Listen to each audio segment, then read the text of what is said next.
First of all, we're starting with a little note here.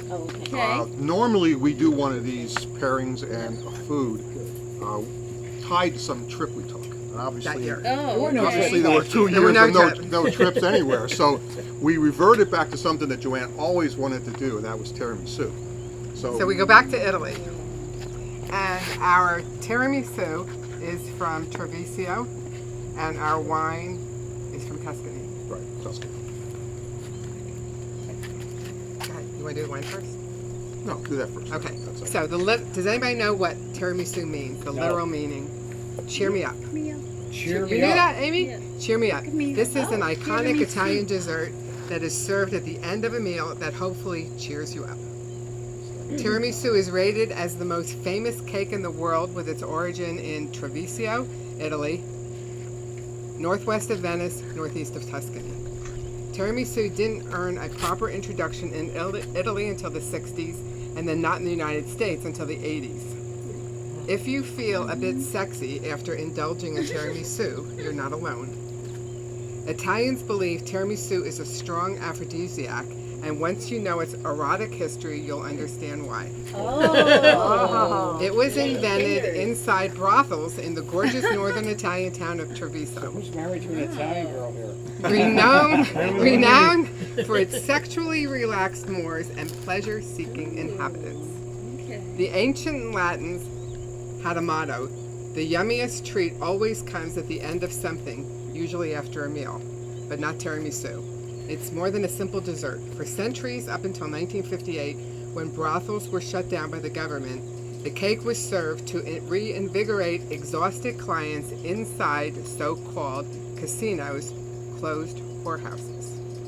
Non-stop, before, during, and after heavy and multiple sex sessions to keep them going and money flowing. The more tiramisu swallowed, the more flourishing the prostitution business was. Well. Like, Is tiramisu a code word for... Yeah, Never mind. Visitors are also taken to the restaurant hotel that first exported the tiramisu recipe outside restricted sex palaces in the 60s after brothels were banned. Its harmony of flavors trigger ecstasy, and not just in the mouth. Prostitutes and clients had lunch together, chatted, and got aroused in anticipation, looking forward to the end of the meal when tiramisu was finally served. Devouring the cake was the cue. Once everyone had gulped down the portion, it was time to move to the bedroom and get kinky. Damn. Okay, guys. Damn. And you'll never think of tiramisu. That's right. We're never going to think of it the same way. In Treviso, visiting a brothel regularly was like a status symbol.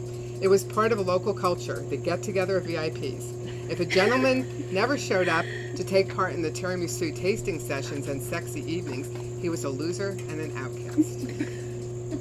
When the government shut all pleasure houses, the legacy of tiramisu lived on thanks to the wit of one lady and her dear husband, who had probably visited at least once in his life a casino and fell in love with a sex cake, thinking the recipe should not go lost. The lady at that time was pregnant, and after giving birth to a baby boy, she tested tiramisu and found it restored her body after labor. Then, together with a cook, she perfected the recipe and started making it inside her restaurant and serving it for the first time to people who never set foot in a brothel. Today you can visit the tavern of tiramisu's rebirth as a common cake. It's located in Treviso's most ancient piazza. Times might have changed, but bad habits die hard. Scattered across the tiny medieval center of Treviso are lavish palazzos that were once brothels. And despite the fact that they've been illegal for decades, there are houses that have kept their original sex mission. One is just behind the mayor's office, and recently police uncovered a network of secret brothels. Truth is that in Treviso, several whorehouses have always stayed open, but as underground hotspots away from mainstream society, known to the few or many clients who still visit. Wow. Next time you go back to Tuscany, you want to go north. Give me some cake. yeah. Check it out. Yeah. Who knew? Cake. Yeah, who knew? Who knew? Cake. So the challenge was matching a wine to this. So Yeah, we went down to Total That's a Wine and big did a lot of challenge. questioning, What kind of wine? looked at a Yeah. lot of different wines. And this is a Principe di Ranieri, and it's from Tuscany also.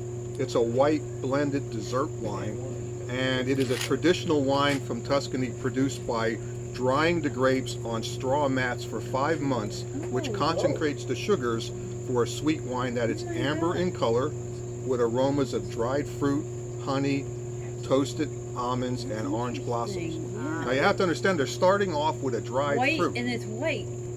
Well, it is an amber color. It's a white grape. Wine. Yeah, yes, it is. That's correct. Now, what's unique about this, they have to get wine, they have to get juice out of a dried grape. And this is how they do it. The Principe is from the estate of Ranini. It's an organic winery. Ranini is the highest rated producer that Total Wine carries out of Tuscany. They pick their grapes in very small batches, exclusively for this wine. The way they age the grapes for this dessert wine is by first applying 3,000 to 5,000 pounds of pressure to get 1 drop of juice out of a grape. Then they go into these small casks or bricks. These bricks are stored in a castle on site. They are there for 7 years before they're bottled. And the first year they put it into the highest level of the castle, where it's also in the summertime the hottest. The attic. The attic. And what happens in the attic, of course, is that it's very warm, and the heat from the attic is actually helps the fermentation process of the wine.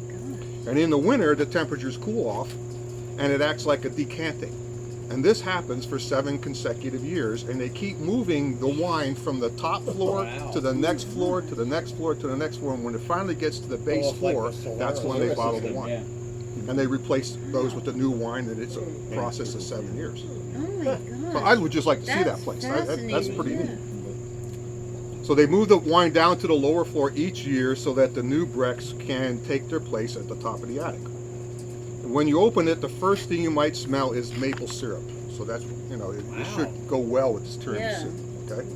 And you do have one option. We have a dark chocolate. It's not even a semi-sweet. It's a dark chocolate that you can sprinkle on it. So Gary, can you help me with the pouring of the wine here? Absolutely. Gary's good. And this is a 2007 vintage of this wine. So you want them in these? Yes. Would that bottle be considered Everybody a take a glass, and I'll cover it. I don't know. I don't They know. didn't say that. size is like a... It is definitely, yeah, not a, Oh my God! it's a small. It smells like maple syrup for pancakes. And the thing was, you're supposed to serve this chilled, but not smells cold, like maple because syrup for pancakes. too cold, it doesn't release You it. don't have the Yeah. taste. Oh my It- God. Can you tell me again? Is the grape dried? Smells like maple syrup. Like, is the grape dried when they? Yeah, Yeah. it's When they dry start. for 5 months on straw. I thought it would be Yeah, so they literally start with a grape, and I kind of think it comes somewhat like a raisin when it's Right. done, and that's why they need that And pressure to that's how you squeeze get it the to get the color, juice. probably. Yeah, Exactly, yeah. it's an amazing process. I can't imagine it takes 7 years to get down through there. It smells like a pork. He's a Pedro bomb. Yeah, we don't usually do sweet wines, but you know, this is was yours. It smells like pork. Pork. That does not suck. And you want to spread the? Wow. Yeah, did you turn this off? so this came highly recommended by Total Wine. Oh So my, this doesn't even taste